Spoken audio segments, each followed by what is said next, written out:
Je m'appelle Guy Marival, je suis un ancien professeur d'histoire, je suis à la retraite maintenant, et je viens donc de publier la première histoire de Bazancourt. Je suis allé découverte en surprise au cours des 5 années pendant lesquelles j'ai travaillé sur cette histoire. La première chose, donc, c'est découvert que Bazancourt était un lieu de propagande anarchiste, avec des descentes de police qui venaient les surveiller. Oui, alors Bazancourt, c'est 1000 ans d'histoire dans l'ombre de l'abbaye Saint-Rémy de Reims. La deuxième chose que j'ai découverte, c'est que lorsqu'il y avait eu la grande épidémie de choléra de 1832, c'était pas le docteur Urban qui avait joué un rôle important, mais un certain docteur Blatin qui était venu à Bazancourt pour aider au traitement de cette maladie. Quelques beaux documents. En l'absence de cahier de doléances, on a au moins le procès-verbal de 1789. Troisième chose, j'étais très stupéfait de voir que la première mention de Bazancourt, c'était pas vers 950, mais c'était 80 ans plus tôt, vers 880, donc qu'apparaissait pour la première fois le nom en latin, bien sûr,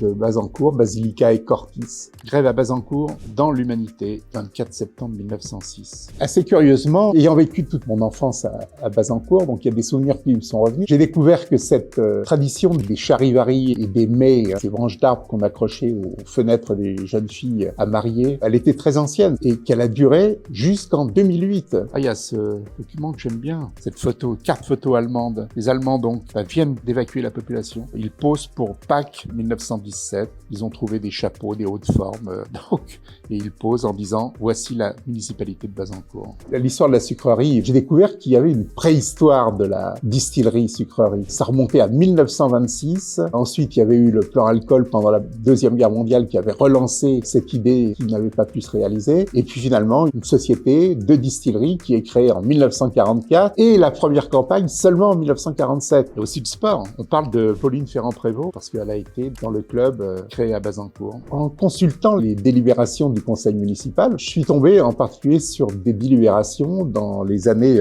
1946 concernant la présence américaine. Là, il y a des plaintes, mais de la municipalité contre les Américains parce qu'ils cassent tout, ils dégradent tout. Cette présence américaine a été vécue comme une véritable occupation.